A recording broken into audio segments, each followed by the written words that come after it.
I thought it best to take a moment to have a rest before we continue on our journey, since we have been travelling for a while now.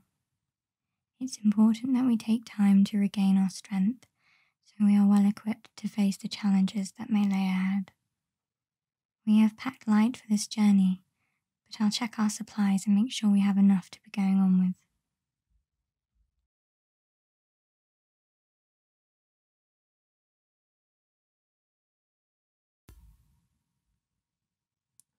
First we have some rope, a classic adventurer's backpack item. A camcorder. I often carry this with me in case I need to refer back to it, or go over something I may have missed.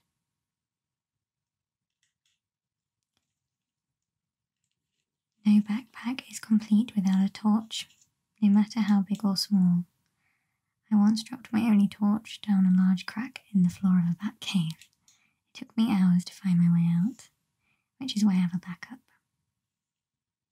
We have done well so far and only encountered a few scrapes, here and there, but it's always better to be safe. First, the longest plaster you've ever seen.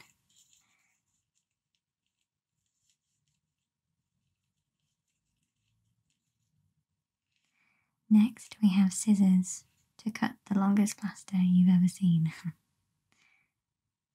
Various other things as well. You'd be surprised what you end up needing scissors for out here. A bottle of antiseptic spray. It stings awfully, but it's a small price to pay for avoiding a wound turned septic. Surgical tape. Again, many uses.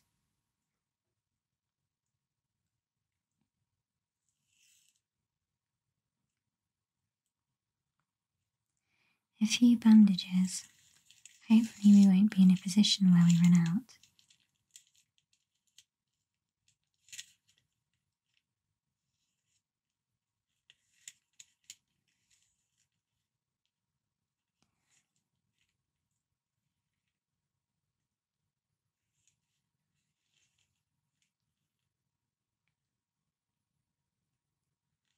And lastly, of course, a bottle of water. This one fits particularly well into my backpack.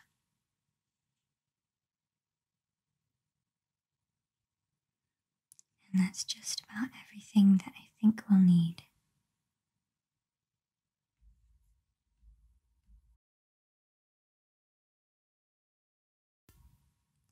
Some time ago, I was backpacking through the Amazon rainforest, and one of the people who joined us on the expedition got bit by a Brazilian wandering spider. They are one of the most venomous spiders in the world. Instead of building webs and waiting for their prey to come to them, they crawl the jungle floors looking for prey. Luckily we were prepared and armed with anti-venom. Otherwise it would have been game over for the poor chap. Fortunately for us, we have only had a few scrapes so far. Despite there being many dangerous creatures out there, they usually never cause harm unless given a reason. So if we keep to ourselves and watch our footing, we should be perfectly fine. I have studied the dangers before our journey, so you are in safe hands with me. It's always good to be prepared. According to legend, the Norse underworld, Helheim and Avalon are one and the same. We will need to find Thor's hammer to open the underworld, but in order to do that, we will need to find Thor's gauntlets and belt to wield the hammer.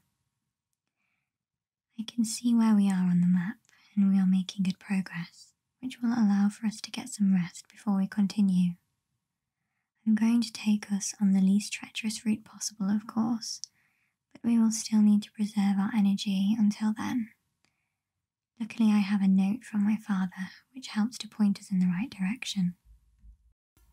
The note also documents how one can control the thralls using the Ok Eshiva spell.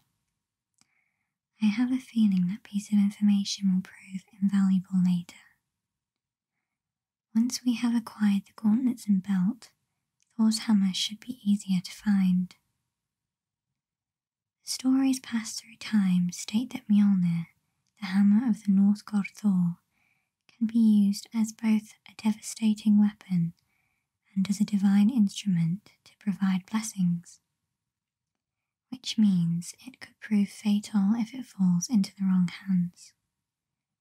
This is why it is up to us to attain it by any means necessary, and at any cost. Odin had the right idea separating the gauntlets and belt from the hammer. It has brought us some time, however. We still need to be vigilant. Who knows what dangers lay ahead? But whatever they are, we will get through them together.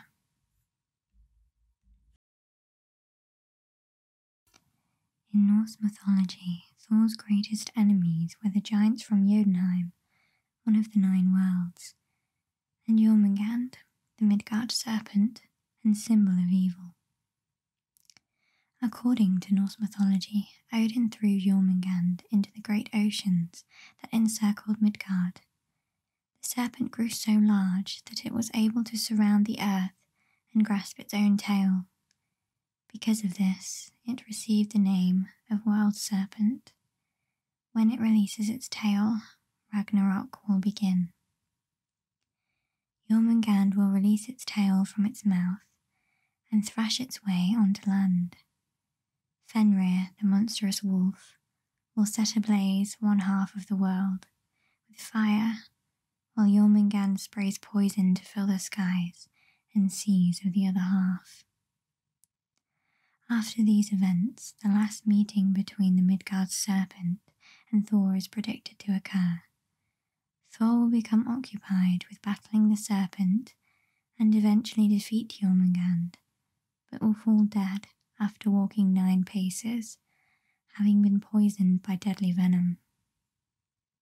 It was then that Odin hid away the belt and gauntlets that deemed anyone brave enough to attain them worthy of wielding Mjolnir.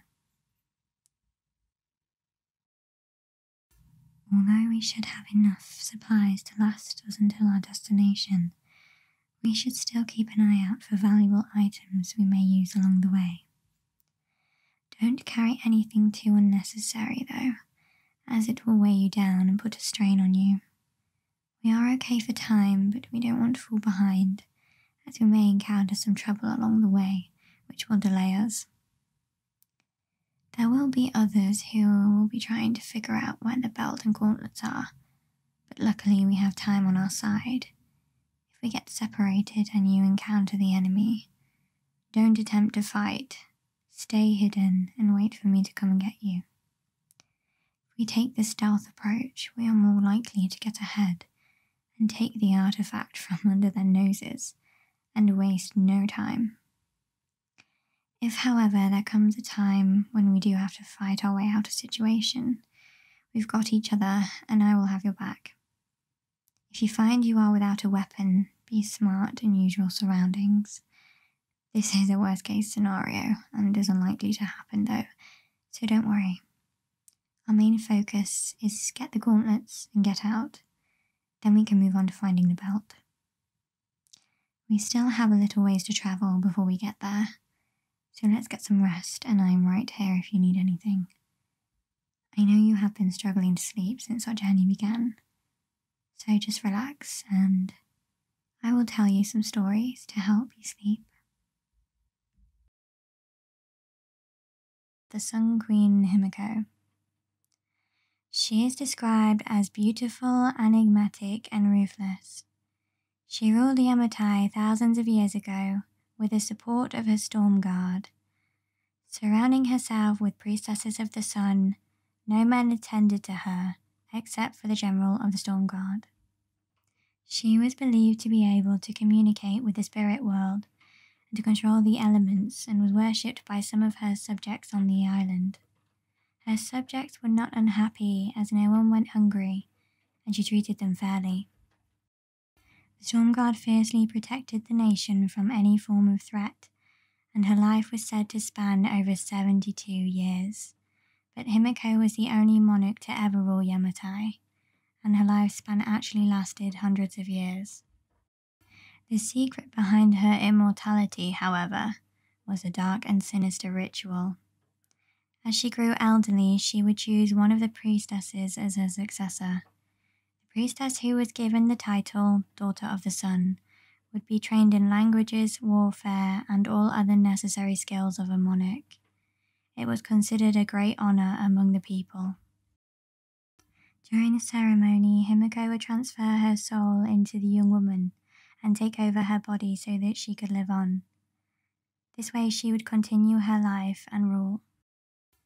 You seem a little anxious about the journey, but not to worry, I am here for you. Relax your shoulders and breathe deeply. Feel the stress traveling from your head down your body and exiting through your feet and evaporating. Imagine the cycle of the worries leaving your body until you start to feel lighter and lighter. Focus on my voice and forget your surroundings. You are free to go wherever you wish. Maybe you'd like to be laid on a warm sandy beach, the gentle crashing of the waves. I have travelled to many places, and I always love to take a moment to stop and enjoy my surroundings. All the different sounds of the wildlife, the people I encounter, the stories I am told by them. One of my favourite stories is one about Pandora's box, a legendary and accursed artifact. According to Greek mythology, Zeus created a human woman named Pandora. He made her the wife of Epimetheus, a titan and brother of Prometheus. This was meant to be Zeus's revenge against Prometheus for giving mankind the power of fire. Other gods became involved and helped Zeus by bestowing Pandora with loveliness and persuasion. Zeus's final gift to Pandora was a box, one she was warned not to open. Like all humans, Pandora possessed curiosity. She could not resist temptation, so she opened the box. Inside it, every possible evil that could harm and plague mankind. Absolutely distraught, Pandora attempted to close the box before these forces escaped, but she was too late. Evil burst out onto the world. It is said that the last thing inside the box was hope, but it was still too late for Pandora, as she was cursed to cry a terrible black acid as punishment for disobeying Zeus.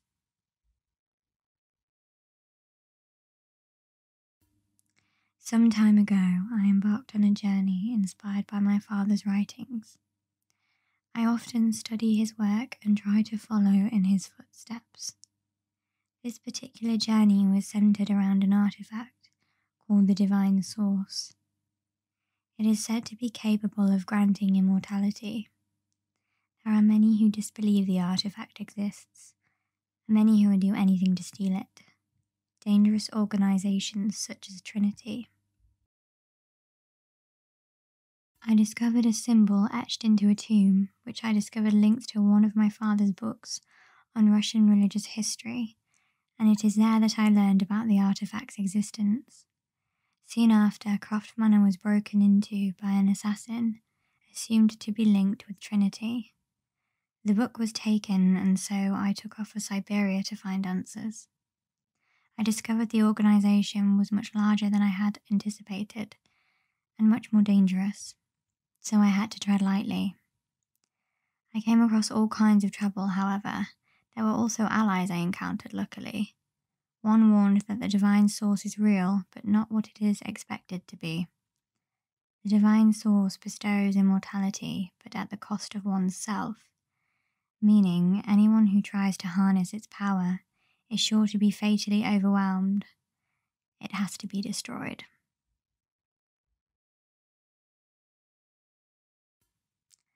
I will tell you about the infamous Babayuga, originating from Slavic folklore. Babayuga is a supernatural being who appears as a deformed and ferocious-looking old woman. According to Slavic culture, she lives in a hut that bizarrely stood upon chicken legs. She is said to help or hinder those that encounter her or seek her out, and lives among forest wildlife. It is in her nature that she plays a maternal role and is guardian of the fountain of the water of life. In other tales, Babayuga is described as a trio of sisters. Her depictions vary greatly, ranging from a helpful companion to a child-eating monster. Some say she has iron teeth and a nose so long it touches the ceiling when she sleeps. She apparently dwells in a valley called the Wicked Vale.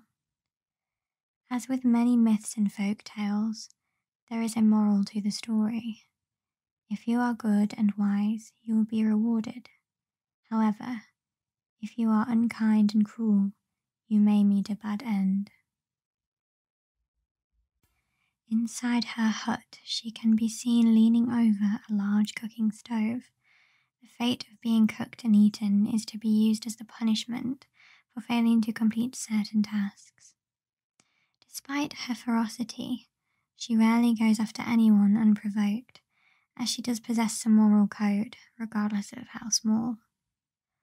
One tale involves Babayuga and a girl called Vasilisa. The girl is said to possess a magic doll given to her by her mother before she passed away. Her father then went on to remarry an awful woman with equally unkind daughters.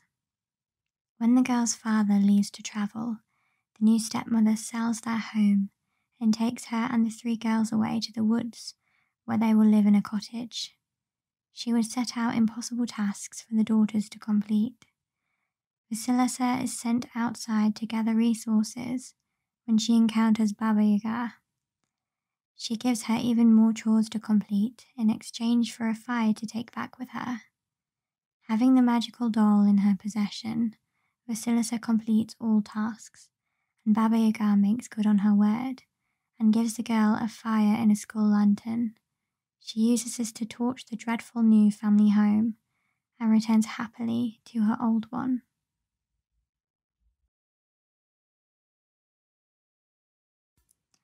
I can see that you're starting to drift off, so I will leave it there with the stories.